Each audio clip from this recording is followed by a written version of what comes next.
Ya teman-teman, bertemu lagi dengan channel Tukang Tracing ya. Oke, di pertemuan kali ini kita akan membahas tracing lagi ya, bagian kedua. Yang tentunya video sebelumnya sudah mempunyai banyak antusias dan melihat dari segi view pun itu sudah lumayan besar ya dalam jangka waktu 1 hari saja.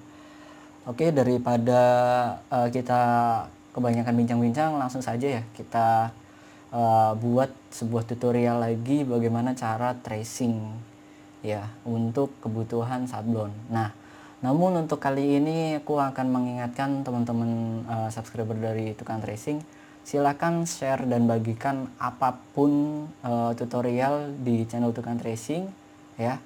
Share supaya banyak yang tahu, supaya kita bisa mendapatkan 1000 subscriber pertama ya. Dan kita akan melakukan giveaway. Oke. Gimana nih, tertarik mungkin ya? Kita di pembahasan kali ini akan membahas tentang tracing ya, tapi tracing font. Oke, penasaran? Langsung saja kita buat video tutorialnya, kita praktekkan setelah yang satu ini.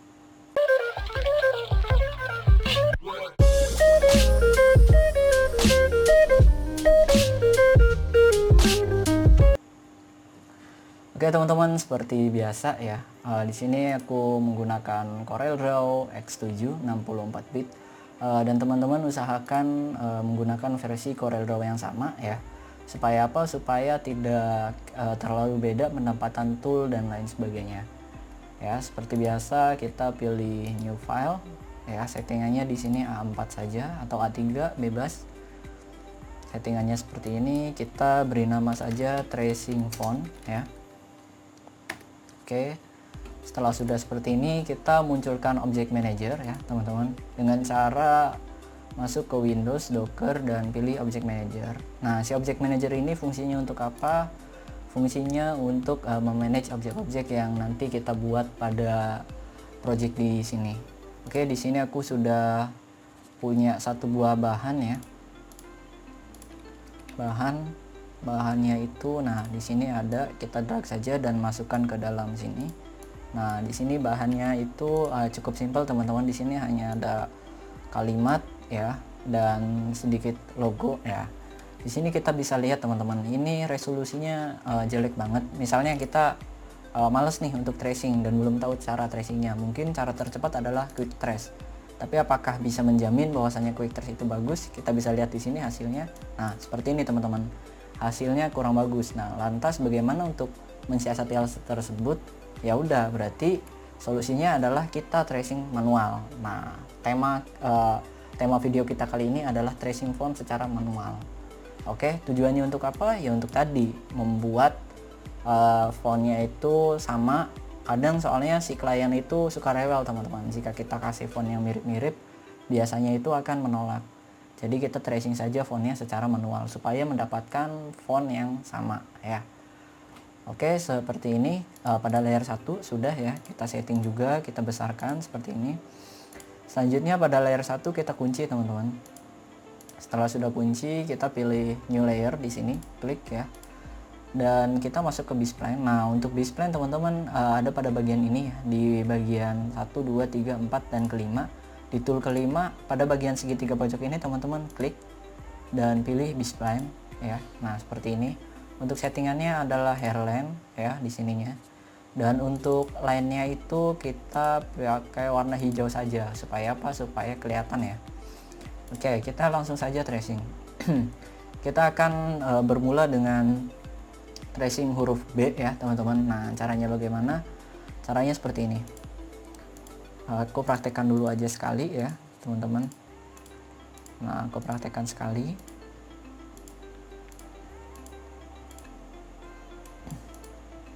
Nah, seperti ini untuk caranya. Jadi teman-teman hanya cukup mengelilingi ya seperti ini. Oke. Nah, kenapa kita buat dua bagian gitu ya? Nah, berikut penjelasannya teman-teman. Jadi di sini itu B itu ada dua bagian ya. Bagian yang pertama yaitu kita bagian ke sini ya, kemudian bagian ke sini. Nah, tujuannya apa? Ketika digabungkan itu rapi teman-teman jadinya. Nah, sudut-sudut seperti ini akan terlihat lebih tegas. gitu ya.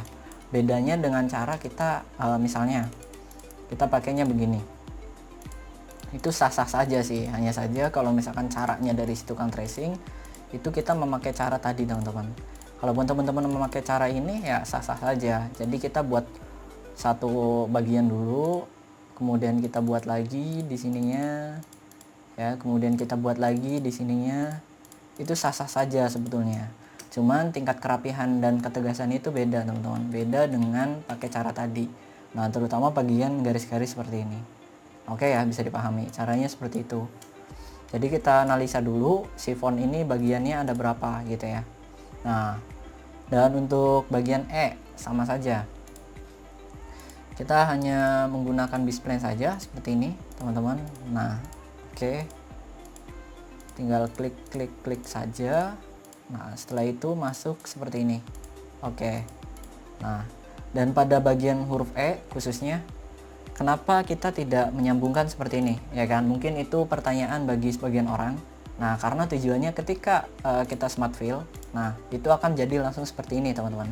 Kalau misalkan kita sambung ya, kita sambung seperti ini, nanti jadinya nah seperti ini akan repot juga gitu ya. Nah jadi alasannya seperti itu. Oke, tinggal B ya, kemudian C juga sama teman-teman. Jadi untuk teman-teman yang baru menyimak ya, baiknya teman-teman lihat dulu yang versi pertamanya supaya tidak terlalu bingung ya. Karena nanti videonya ini akan terus menyambung dari bagian ke bagian lain ya. Jadi usahakan teman-teman yang baru menemukan video di versi kedua ini, teman-teman harus melihat video di versi pertama ya, supaya tidak bingung nantinya. Oke, tinggal seperti ini, B-spline-nya kita hapus. Nah, dan untuk huruf A itu sama saja caranya. Di sini kita lihat A itu ada dua bagian. Pertama bagian ini ya, yang kedua bagian ini. Jadi kita nanti tracing satu bagian ini dulu.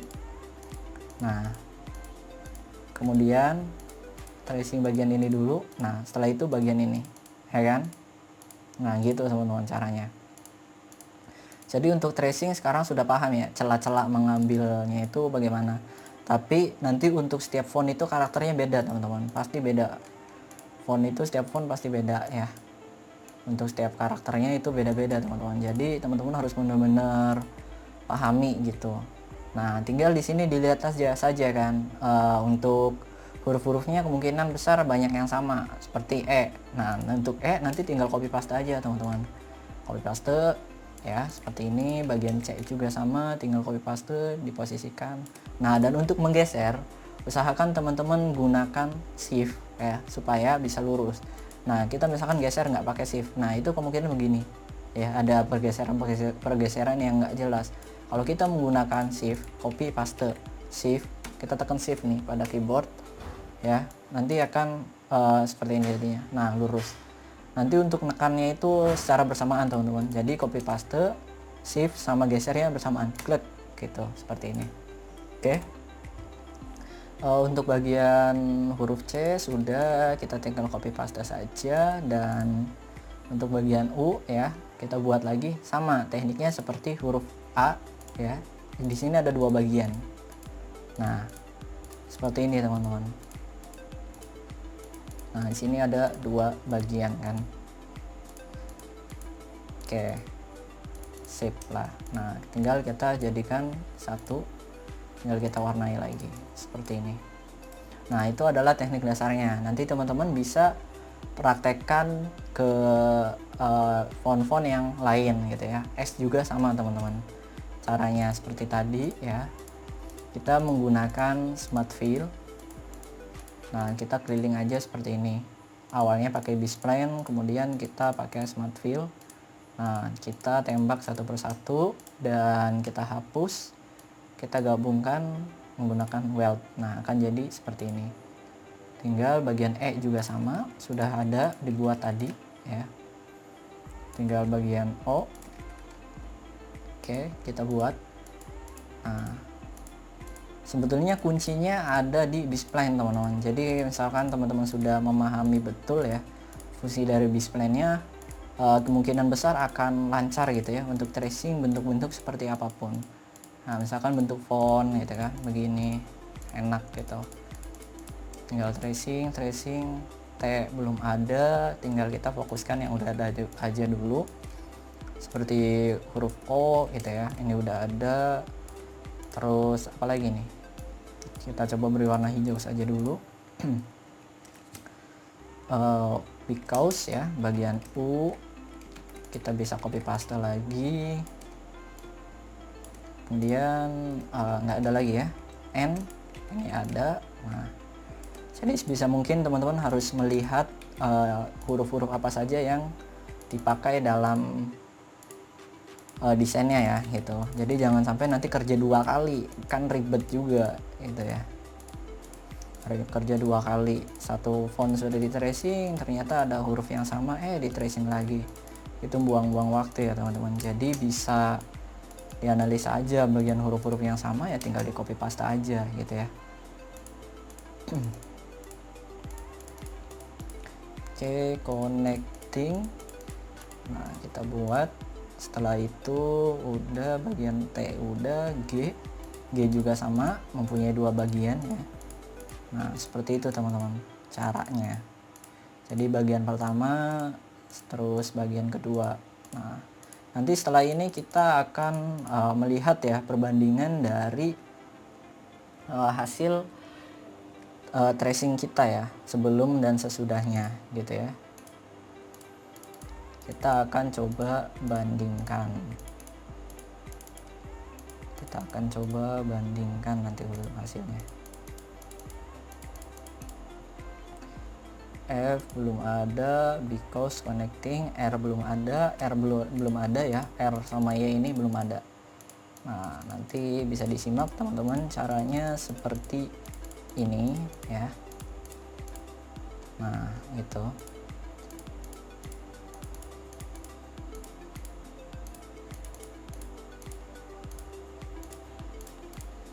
Oke, seperti ini. Nah, kita sudah selesai tracing satu kalimat ini ya teman-teman.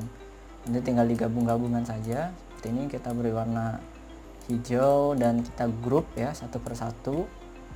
Grup. Jadi setiap kata ya kita grup supaya lebih rapih nanti pada objek-objek ini grupnya per kata gitu. Nah, itu fungsi dari si object manager. Nah, setelah itu kita tinggal finishing bagian icon wifi-nya teman-teman. Nah, icon wifi-nya caranya sama seperti tadi. Sebetulnya fondasi tracing itu ya mau bentuknya font atau bentuknya apapun, kalau misalkan di bagian bisplan-nya kita sudah lancar, itu akan mudah teman-teman. Nah, misalnya begini, terus ini juga, nah dan seterusnya. Pokoknya teman-teman biasakan saja untuk bisplan-nya. Kemungkinan besar aku nanti akan buat ya pembahasan secara detail bagaimana trik dan tipsnya menggunakan bisplan gitu ya, supaya teman-teman belajarnya juga tidak terlalu otodidak banget ya. Cara memahami karakter toolnya itu kemungkinan banyak orang-orang yang belum paham gitu ya karakter si bisplan. Karena apa? Karena karakter dari si bispline, kemudian bezier, kemudian pen tool itu semuanya beda teman-teman. Jadi mereka punya kelebihan dan kekurangannya masing-masing, dan nanti aku akan bahas di video selanjutnya ya untuk pembahasan itu, kekurangan, kelebihan pen tool, bezier itu, terus bispline dan lain sebagainya nanti kita akan bahas ya. Nah, terus setelah sudah tinggal bagian yang terakhir.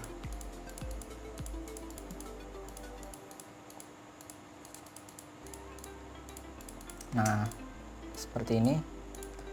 Oke, kita gabungkan dan kita buat background kotak ya. Ukurannya masih sama. Nah, seperti ini. Kita geser dan kita taruh pada bagian bawah supaya jadi background, teman-teman. Ya, seperti ini. Kita copy paste, kemudian kita group. Kita geser seperti ini, kita beri warna putih semuanya. Nah, dan kita akan coba geser dan pindahkan ke bagian lain saja dulu ya. Nah, jadinya seperti ini teman-teman. Jadi teman-teman bisa lihat betapa signifikan perbedaan dari kedua file ini, dan ini file yang blur, ini file yang vektor. Nah, nanti tinggal penggunaan toolnya aja lebih ditekankan lagi teman-teman ya, supaya pada proses tracingnya itu lebih akurat gitu. Tadi hanya sekedar contoh, jadi ada kemungkinan besar yang masih miss dan kurang rapih, nanti bisa dirapihkan teman-teman ketika menyimak video ini. Dan nanti untuk bahannya ini aku upload di Dropbox dan linknya aku cantumkan di deskripsi di bawah ini. Oke, untuk video kali ini cukup seperti itu saja dulu. Durasinya sudah hampir 16-17 menit ya. Oke, akhir kata seperti biasa jangan lupa like ya, dan tekan tombol merah di bawah ini atau tombol berlangganan atau tombol subscribe, dan nyalakan loncengnya. Karena penyalakan lonceng karena tukang tracing akan upload ya, akan upload random gitu, tapi harinya tetap sama tapi jamnya itu random. Nah, supaya apa? Supaya teman-teman mendapatkan notifikasinya. Oke, seperti itu aja dulu ya teman-teman. Tinggal nanti ditunggu di bagian ketiga di hari Sabtu ya. Ini kan hari Kamis nih, berarti nanti upload lagi, kita ketemu lagi di hari Sabtu. Oke, gitu aja dulu teman-teman. Sekali lagi jangan lupa subscribe. Terima kasih sudah menonton.